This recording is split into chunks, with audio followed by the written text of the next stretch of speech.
Well, thank you very much.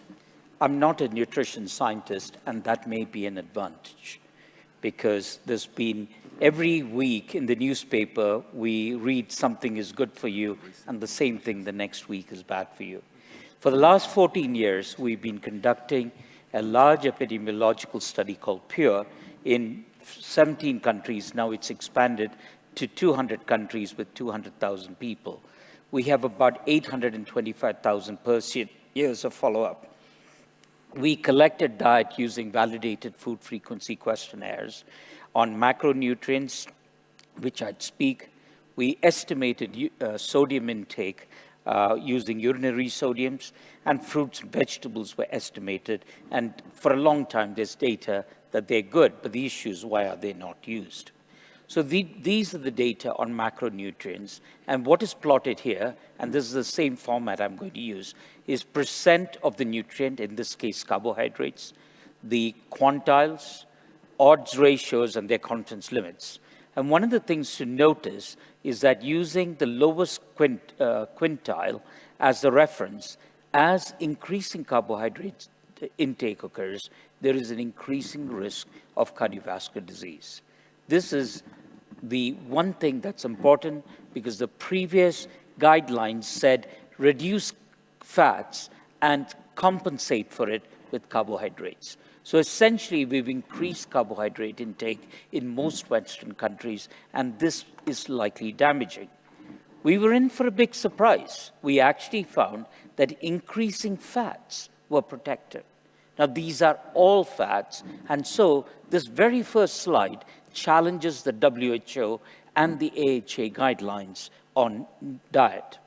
So these are spline equations of the carbohydrate intake, and once you get past about 40% or about 55% of carbohydrate intake as percent energy, there's a steep increase in the risk of cardiovascular disease. The WHO guidelines say that up to about 75% of carbohydrates is okay, but that is wrong. Again, total fats, if anything, is protective, and the reason for this are twofold. Too low fat is inadequate. Too high fat is probably bad, and the original studies from Finland was at extremely high fat levels, not the usual fat levels that populations consume. Then if you look at the types of fats, saturated fats, you will see there's really no clear pattern of anything within the normal range. Saturated fats are not harmful, may even be slightly beneficial, but there is no harm. Monounsaturated fatty acids, which is in olive oil, canola oil, and is part of the key of the Mediterranean diet, you get clear benefit. Polyunsaturated fatty acids, which is largely from vegetable oils, and remember that is processed oil, is largely neutral. You've got to think of the change in oils that have occurred in the world in the last 30 years. It was entirely industry-driven. You know, went from natural fats, which is animal fats, to vegetable fats because they can produce it and therefore charge for it. And this was swallowed hook, line, and sinker by the AHA, and the WHO just repeated it. So fundamentally, our fat story is some fats are good, some fats may be neutral, but it's carbohydrates that is the worst thing. The other thing is, in the US, there is this big swing to reduce milk consumption. And even if you consume milk, they want you to consume 2% or 1% of fat. What is the evidence? A big, big zero. Absolutely no evidence that low-fat milk is better for you. If anything, if you look at dairy sources of saturated fats, it is protective. If you look at meat sources of saturated fats, it's neutral. And if you look at white meat, this is chicken and fish, there's a trend towards benefit. So red meats in moderate quantities are not bad, and white meats may be moderately beneficial, but dairy fats such as cheese are probably good for you, and milk, there really is no data at all to reduce the fat content of milk. Now, why did we go wrong? We went wrong because of surrogate endpoints. The story on saturated fats versus LDL is consistent. Our data shows that as you increase the amount of saturated fats, your LDL goes up. But look at how much the LDL goes up. This is 150,000 people in the analysis, from about 2.85 to just under 3, about 0.1 millimoles over a huge range of percentage saturated fat. But cardiovascular disease shows exactly the opposite endpoint. This is what dominated the guidelines. This wasn't achieved. There have been so many randomized trials of fat reduction, and other than societies like the Norwegian old study, where saturated fats were very high, reducing them did lead to benefits. But the Women's Health Initiative, where total fats as well as saturated fats were reduced, showed no benefit. That is a huge study of 49,000 women followed for 7 years. Now, what about carbohydrate intake? You will look, if you look at LDL, which is not this, there will be an inverse relationship. But if you look at ApoB by ApoA, which today we know is the most sensitive marker for risk factor prediction, risk prediction, there is a steep increase. You'll see this from about 0.72 to nearly 0.85, a much bigger increase. Whereas if you take, this is with carbohydrate intake, you'll see a steep increase. With saturated fats, if anything, it is neutral or tending to go down. So depending on the surrogate marker, you can make different kinds of extrapolations. If you look at monounsaturated fats and look at ApoB by ApoE, look at the steep decrease from about 0.8 down to about 0.72. So the ApoB, ApoA story tracks with the risk factors better than the LDL story. And with poly, it is pretty flat. Now, what about salt, blood pressure, and CVD? This has been an area, again, of great controversy, largely because of the surrogate endpoint story. There is no doubt that increasing blood pressure, salt intake increases blood pressure.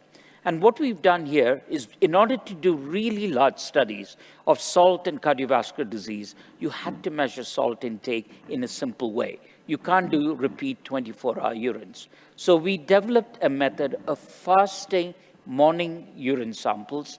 And this is a validation study with 1,083 people from 11 countries and showed a very high correlation. So it's not perfect. So, for instance, we do epidemiology with cuff blood pressure in a clinic versus outcomes. For sure, 24-hour blood pressure shows you a steeper relationship, but it doesn't change the direction of the relationship. So what is plotted here are two things. One is the measured 24-hour urine excretion. This is the estimated 24-hour excretion from the single morning fasting urine. And you'll see versus blood pressure, the correlation is the same. So you can substitute a simple morning urine test for a 24-hour urine test for population studies, not to measure the salt in an individual. And we then published our first paper from the on-target study, which was a secondary prevention trial where we had first morning urine, 30,000 people, 4,700 events, and we saw a J-shaped curve. The lowest or the optimal threshold was somewhere between 3 and 6. Above it, there was an increased mortality. Below it, there was an increased mortality. And we did everything to adjust this away, including what is called reverse confounding. And the standard way of adjusting for reverse confounding is you remove people with cardiovascular disease, which we couldn't do in this study, but you take away the first year, the second year, because those who change their diet because of disease, you know, the effect will only be early. And in fact, you know, most people don't change their diet anyway on salt. Then we did the PURE study on 102,000 people without disease, using the same method, and look, exactly the same relationship, and it's exactly in the same region that we are finding the lowest trough. The same thing for the composite of cardiovascular events, 3,300 events, or death from any causes, again, the same relationship, and major CVD events, the same relationship. So 2 independent studies, 2 different populations, exactly the same results. And in this study, we can exclude reverse causality because we were able to exclude the 7,000 out of the 100,000 people who had cardiovascular disease. We also excluded the diabetics. The results got even stronger. So reverse causality and confounding couldn't deal with it. We then had other studies in which we had measured urine sodium, and we pooled it, and this was published last year in the Lancet. This is on 133,000 people. The first thing is we saw an association of sodium and blood pressure in hypertensives, which was twice as steep as that in non-hypertensives. So hypertension per se identifies somebody who's salt sensitive. And that is true for systolic blood pressure and diastolic blood pressure. And these slopes are identical to the literature on 24-hour urine blood pressure and blood pressure. 24-hour urine salt and blood pressure. So we're getting exactly the same relationship. And when you pool the data on 133,000, you get this J-shaped curve. Now, we then divided those into hypertensives, where we have 6,800 events. Here we had 10,000 events. And you will see in those above 5 grams, there is an increase in CVD risk. But below 5 grams, there is, again, an increase. And there are several studies, 21 studies on last count in the literature, that shows this and also shows an increase in the activation of the renin-angiotensin system that Hans Brunner showed 40 years ago. Mickey Alderman and his group again showed that from John Larag's lab.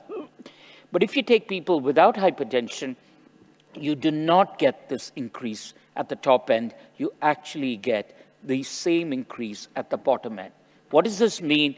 First, that only a level over 5 grams is adverse, and it's only adverse in people who are hypertensive. So if somebody is hypertensive, takes a lot of salt, makes a lot of sense to reduce it. If somebody's not hypertensive, leave them alone.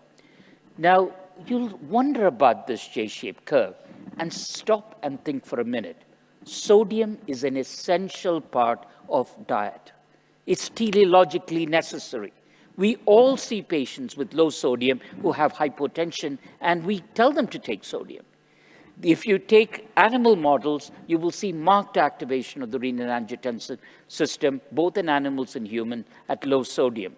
Sodium is also important for other homeostatic factors. The first line of defense to external infection in the skin is sodium. That is why the largest part of sodium in the body is stored under the skin in the subcutaneous lymphatics. And if you take an animal model and you make a wound in one limb, but not the other limb, within 1 hour, the level of sodium in the injured limb doubles, because increasing sodium locally at the site of injury prevents infection. So, all essential nutrients have a physiological range. Too high is bad, too low is bad. Too high obesity, weight is bad, too low is bad. Too high hemoglobin is bad, too low is bad. Too high thyroxine is bad, too low is bad. And you can keep on going. So why on earth do the epidemiologists think you can lower sodium all the way down to your boots and people will live forever? People have used the data from the Yanomamo Indians to say the lower the sodium, the lower the blood pressure. That is true. But do you know what their mean life expectancy is? 32 years. What do they die of? Not from heart disease, but from infections. So you have to look at the person as a whole. So recently as 2 weeks ago, the World Heart Federation, the European Society of Hypertension, and the European Public Health Association got together an independent working group. It had 5 Americans, 5 Europeans, and 5 people from Asia, Africa, and South America. And their report is available online in the European Heart Journal. And they concluded that it's 5 grams of sodium and above that is important. And the reason for this is the WHO recommends lowering sodium to 2 or 2.3 3 grams per day. That's completely wrong. So does the AHA. It's completely wrong. Moderate sodium intake, 3 to 5 grams, is optimal. Below 3 grams, there's uncertainty.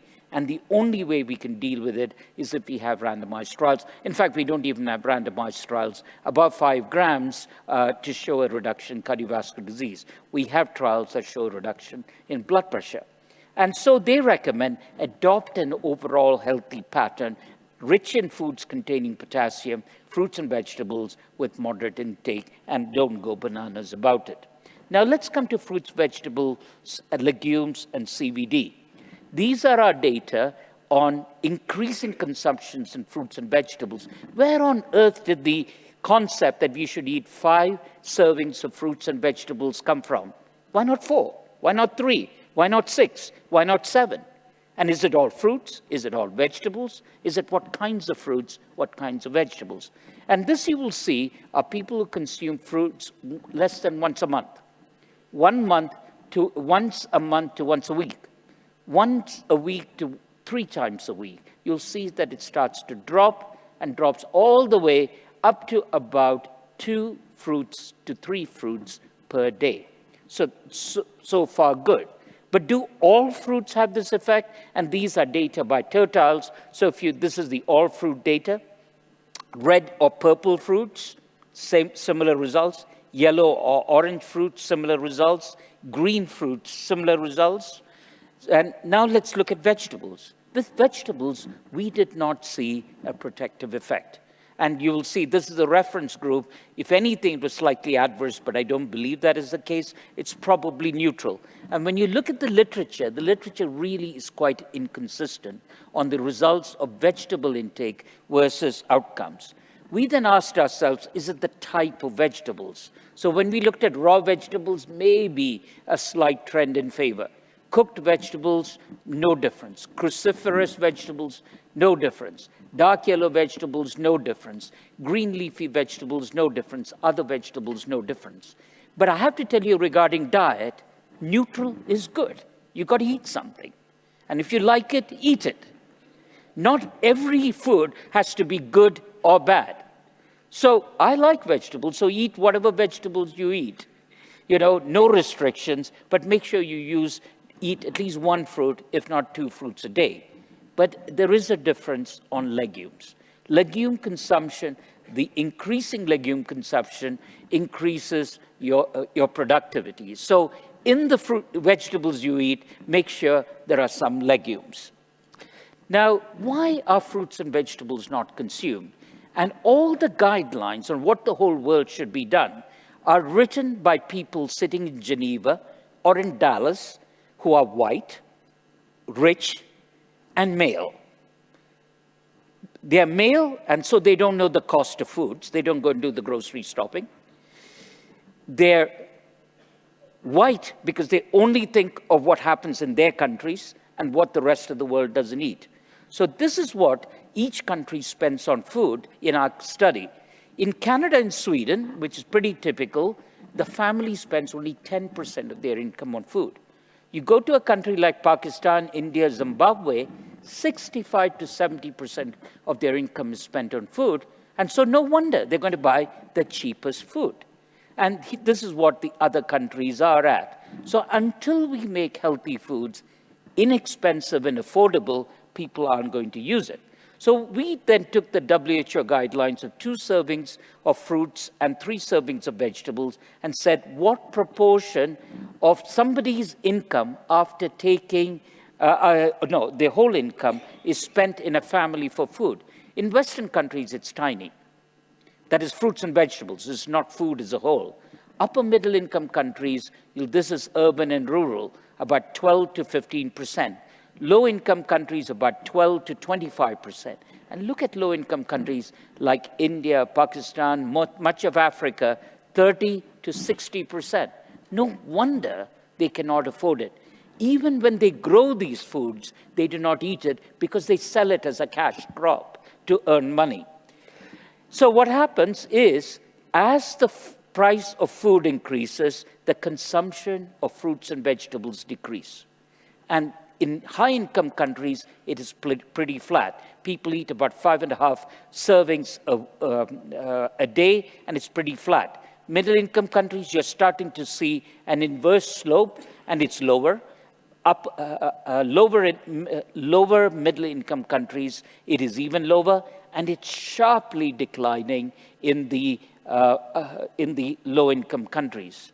So the conclusion of my talk is, contrary to common beliefs, the current recommendations to reduce saturated fats have no scientific basis. I'm not the only one saying this. You must have heard of the book called Big Fat Surprise by Nina Teicholz. She shook up the nutrition world, but she got it right.